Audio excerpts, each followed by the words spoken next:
Hello my dear students. आज हम लोग क्लास 10 के भारतीय भवन का मैथ नियामक ज्यामिति पढ़ेंगे। ठीक है, क्योंकि हम लोग पिछले क्लास में नियामक ज्यामिति के बारे में बहुत सारा जानकारी हासिल कर चुके हैं, तो हमें इसमें भी थोड़ा बहुत जानकारी लेते चलना है आगे। और इसमें हम लोग जब इसका पूरा मतलब बेसिक कंप्लीट हो जाएगा तो कुछ एग्जाम्पल भी सॉल्व करेंगे। ठीक है, तो सबसे पहले हम देखते हैं इसमें क्या दिया रहता है। अक्षांश दिया एक्सिस दिया रहेगा। जैसे कि मान लीजिए ए एक्सिस ले लेते हैं, इसको बोला जाता है एक्स अक्ष। ठीक है, और इसको बोला जाता है एक्स डैश अक्ष, यानी कि एक्स एक्सिस को आ सकते हैं और इसको एक्स डैश एक्सिस को आता है। और इसको बोला जाता है वाई अक्ष। ठीक है, और इसको बोलते हैं वाई डैश अक्ष। बात समझ रहा ना। और जहां पे दोनों रेखाएं एक दूसरे को काटती है उसको मूल बिंदु कहा जाता है। ठीक है, और इसका जो निर्देशांक होता है, मूल बिंदु का निर्देशांक कितना होता है? 0 0 होता है। ये ध्यान में रखना है, ऑब्जेक्टिव क्वेश्चन से बहुत इंपॉर्टेंट क्वेश्चन है। अगर ये बात अगर समझ में आ जाता है तो समझ ले कि 3 नंबर पक्का, यानी कि 3 नंबर। इतना बात अभी हम लोग जानेंगे, इससे एग्जाम में 2 या 3 नंबर कहीं नहीं जाने वाला है, एकदम आता ही तो आएगा। समझ रहा ना। तो इसको ध्यान में रखना है, जो भी बात हम बताने जा रहे हैं एकदम पूरा गौर से देखेगा लो। तो देख लो, ये हमारा मूल बिंदु है। मूल बिंदु से एक्स अक्ष की दूरी को, ये जो दूरी दिखाई दे रहा है उसको हम कहते हैं क्या? भुज। क्या कहा जाता है? भुज कहा जाता है। यानी कि मूल बिंदु से एक्स अक्ष की दूरी को हम क्या कहते हैं? भुज कहते हैं। और मूल बिंदु से वाई अक्ष की जो दूरी दिखाई दे रहा है उसको बोला जाता है कोटि। कोई दिक्कत? यानी कि मूल बिंदु से एक्स अक्ष की दूरी को भुज और मूल बिंदु से वाई अक्ष की दूरी को कोटि कहते हैं। ठीक है, अब चलते हैं यहाँ पे। हमें पूछ देता है कि एक्स अक्ष क्या है, तो हम कर देंगे इसको बोला जाता है कौन सी? क्षैतिज। और इसको बोला जाता है ऊर्ध्वाधर। मतलब ऊर्ध्वाधर मतलब सीधा खड़ा, और क्षैतिज मतलब ऐसे रहता है। तो जो क्षैतिज रेखाएं होती हैं उसको एक्स एक्सिस कहा जाता है, यानी कि एक्स अक्ष कहा जाता है। और जो ऊर्ध्वाधर रेखाएं होती हैं उनको वाई अक्ष कहा जाता है। बात समझ आ रहा है? क्वेश्चन इस तरह भी पूछ सकता है कि जहां पर एक्स एक्सिस और वाई एक्सिस एक दूसरे को काटती है उसे हम कहते हैं, क्या कहते हैं? मूल बिंदु कहते हैं। यानी कि एक्स एक्सिस ये हो गया और या वाई एक्सिस हो गया, दोनों एक दूसरे पर काटी है, तो यहाँ पर जो कटा है उसको हम क्या कहते हैं? मूल बिंदु कहा जाता है। तो इन सभी बातों को ध्यान में रखना होगा। अब हम चलते हैं, जैसे ये चतुर्थांश है, यानी इसको हम पाद भी कहते हैं। प्रथम पाद, द्वितीय पाद, तृतीय पाद, चतुर्थ पाद, या कह सकते हैं प्रथम चतुर्थांश, द्वितीय चतुर्थांश, तृतीय चतुर्थांश और चतुर्थ चतुर्थांश। ठीक है, या first coordinate, second coordinate, third coordinate, इसको फोर्थ कोऑर्डिनेट कह सकते हैं। ठीक है, तो जैसे कि मान लेते हैं इसको हम कह दिए क्या? फर्स्ट कोऑर्डिनेट, यानी कि प्रथम चतुर्थांश। ठीक है, या कह सकते हैं कि प्रथम पाद। ठीक है, इसको हम ऐसे कह सकते हैं, या हो सकता है इसको कहते हैं द्वितीय चतुर्थांश, यानी कि सेकंड द्वितीय पाद या द्वितीय चतुर्थांश कह सकते हैं। ये हो जाएगा हमारा तृतीय चतुर्थांश, तृतीय पाद। इसको चतुर्थ कह सकते हैं। ठीक है, यानी कि थर्ड, और ये हो जाएगा फोर्थ। अब इसमें एक बात और जानना है कि इसमें जितना का वैल्यू होता है सब प्लस में होता है।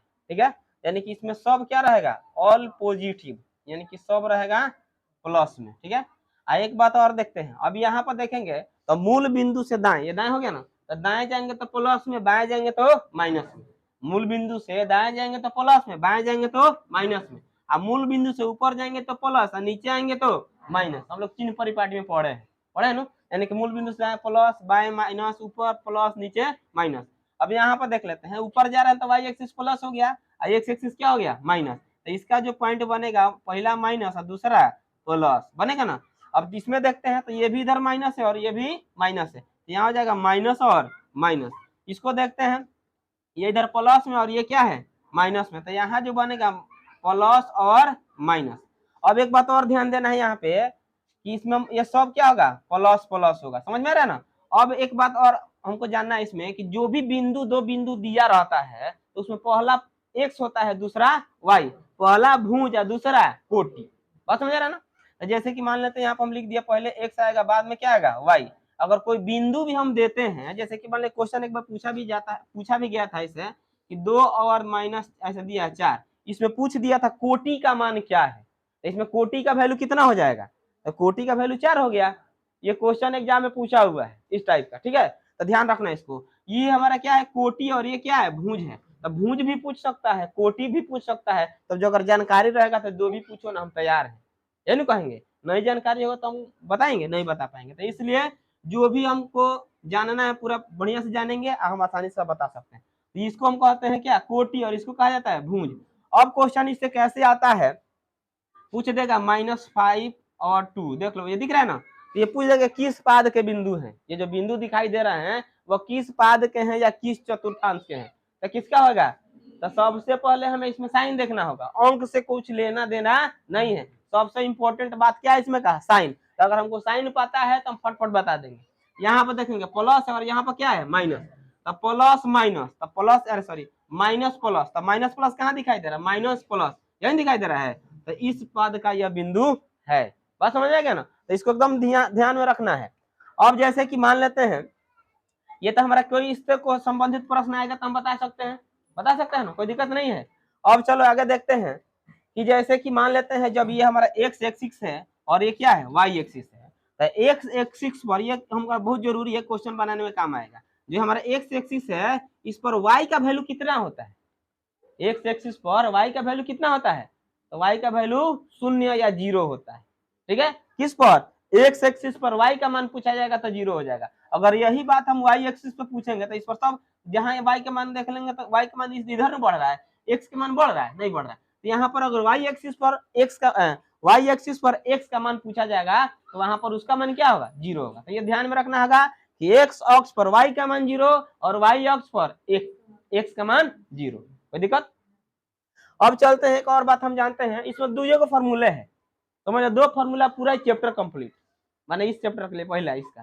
तो देखते हैं फॉर्मूला क्या होता है। जैसे कि मान लीजिए मूल बिंदु है, अब मूल बिंदु से कोई एक बिंदु लेके चला जाए, जैसे कि मान लीजिए हमारा मूल बिंदु यहाँ पर, इसको मान लेते हैं ऐसे, ठीक है, और यहाँ से एक बिंदु यहाँ पर दिया गया है जिसका कुछ वैल्यू दिया, मान लेते हैं एक्स और वाई दिया है, और ये 0 और 0 है, कह दिया जाता है। इसमें क्वेश्चन ये दे देता है कि मूल बिंदु से एक बिंदु दिया गया है उसका दूरी ज्ञात करें। तो यहाँ पर मूल बिंदु से दूरी अगर पूछा जाए तो हम बता सकते हैं यहाँ पे, तो मूल बिंदु से दूरी बराबर हो जाएगा √x² प्लस y²। बहुत इंपॉर्टेंट क्वेश्चन है और बहुत इंपॉर्टेंट फॉर्मूला है, ये एग्जाम में पूछा भी गया है, ठीक है।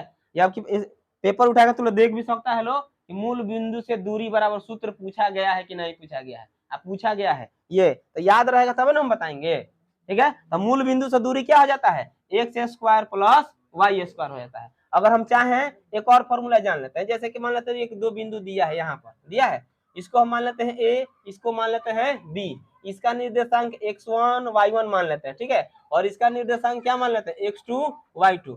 पूछ देता है कि इन दोनों बिंदुओं के बीच की दूरी ज्ञात करें, समझ रहा ना। तो इन दोनों के बिंदुओं के बीच के लिए दूरी का सूत्र होता है, या हम इसको लिख सकते हैं ए बी, जो भी मान दिया रहेगा उसको लिख सकते हैं √x1 माइनस x2 का whole square plus y1 minus y2 का होल स्क्वायर। तो ये दूरी बराबर सूत्र होता है। बस इसी फॉर्मूला का पूरा मतलब समझ लो, पूरा कॉन्सेप्ट इसी फॉर्मूला पे है। इस चैप्टर के बारे में हम लोग जाने हैं, यानी कि समझ लो कि 2 फॉर्मूला के अलावा तीसरा फॉर्मूला इसमें आइबे नहीं करेगा, ठीक है। तो इसका हम यूज थोड़ा सा जान लेंगे। तो ये दूरी बराबर क्या हो जाएगा, √x1 माइनस x2 का whole square plus y1 minus y2 का होल स्क्वायर। किसी कोई डाउट, चलो नोट कर लो। चलो इसके बाद से हम लोग देखते हैं, अब इसका एग्जाम्पल स्टार्ट कर लिया जाए ना। तो सबसे पहला हमारा एग्जाम्पल नंबर 1 क्वेश्चन कह रहा है कि मूल बिंदु से दिया है कितना, 4 और -3 की दूरी ज्ञात करना है, मूल बिंदु से ज्ञात करना है। तो क्वेश्चन भी थोड़ा सा हमको समझना पड़ेगा कि कहाँ से कह रहा है ज्ञात करने के लिए, ठीक है। तो जैसे कि मान लेते हैं मूल बिंदु यहाँ मान लिया जाए, मूल बिंदु हमारा है, यहाँ से एक रेखा इधर ले लिया जाए, इसको हम ए मान लेते हैं, इसको ओ मान लेते हैं। तो ये बिंदु जो होगा हमारा कितना है, 4 और -3, इसको हम कहते हैं एक्स और वाई, कह सकते हैं ना। तो जो मूल बिंदु से दूरी का सूत्र है रख के निकाल लेते हैं, तो हो जाएगा मूल बिंदु का निर्देशांक हमको मालूम है क्या होता है, 0 और 0। मूल बिंदु वाला जो बिंदु है, अगर हम चाहें तो दूरी, दो बिंदुओं के बीच की दूरी का सूत्र रख के बनाए तो भी हमारा आंसर आ जाएगा। लेकिन अब उतना लंबा जाने की क्या जरूरत है, जब शॉर्टकट में काम चल जाने वाला है। तो लिखेंगे मूल बिंदु से दूरी बराबर, सूत्र क्या होता है, x square plus y square. तो एक्स के जगह पर हम कितना रखेंगे, 4 का स्क्वायर, और उसके बाद कितना, -3 का स्क्वायर हो जाएगा। 4 का स्क्वायर कितना होता है, 16, और यहाँ पर माइनस का स्क्वायर करते हैं तो भी क्या आ जाएगा, प्लस होगा ना, तो 3 3 का 9, तो हो जाएगा √25। अब 25 के वर्गमूल कितना होता है, 5, तो इसका आंसर हो जाएगा 5 इकाइयाँ। बस समझ रहे ना, तो ये हमारा एक इसका आंसर हो जाएगा। मूल बिंदु से कहेगा तो इस तरह निकाल लेना है, समझ में आ रहा है ना। अब देखते हैं क्वेश्चन एग्जाम्पल नंबर इसका 2, और बिंदुओं 2, 3 और 4, 1 के बीच की दूरी निकालिए। समझ में आ रहा है ना। तो यहाँ पर हम देखेंगे, जैसे कि मान लिया जाए दो बिंदु है, एक बिंदु यहाँ है और एक बिंदु यहाँ पर है। इसको मान लेते हैं ए और इसको मान लेते हैं बी। इसका जो बिंदु दिया है रख लेते हैं, ये दिया है 2 और 3 दिया है ना, और ये बिंदु कितना दिया है, 4 और 1। तो इसको मानना है तो कहेंगे x1 y1, इसको कह देंगे x2 y2। समझ में आ रहा है ना। अब यहाँ से दूरी बराबर हम लिख देंगे सूत्र, तो दूरी बराबर क्या हो जाता है, √x1 माइनस x2 का whole square plus y1 minus y2 का होल स्क्वायर हो जाएगा ना। अब यहाँ देख लियो, दूरी हमारा क्या है, x1 कितना दिया है, 2 दिया है, तो 2 और x2 कितना है, 4 है, तो यहाँ पर 4 का होल स्क्वायर प्लस y1 देख लो कितना है, 3, अब माइनस y2 कितना दिया है, 1 दिया है, तो यहाँ पर 1 रखेंगे और इसका स्क्वायर। ठीक है, अब यहाँ हो जाएगा घटेगा तो कितना बचेगा, 4 में से 2 घटा देंगे तो -2 का स्क्वायर, अब प्लस यहाँ से घटा लो तो कितना बचेगा, 2 का स्क्वायर। समझ में आ रहा है ना। यहाँ देख लेते हैं इसको, तो हो जाएगा 2 दूनी के 4 और प्लस 2 दूनी के 4, दोनों को जोड़ लेंगे तो कितना आ जाएगा, 8। अगर इसका हम फैक्टर निकालते हैं यानी गुणनखंड करेंगे तो 2√2 इकाइयाँ इसका आंसर आ जाएगा। अगर देखना है कैसे, तो 8 को तोड़ लो तो 2 गुणे 2 गुणे 2 रूट में आएगा ना। तो जो रूट में 2 बार रहता है उसको बाहर कब बार लिखा जाता है, एक बार लिखा जाता है ना, और जो ये बाहर वाला बचा बाहर, यही हमारा हो जाएगा आंसर।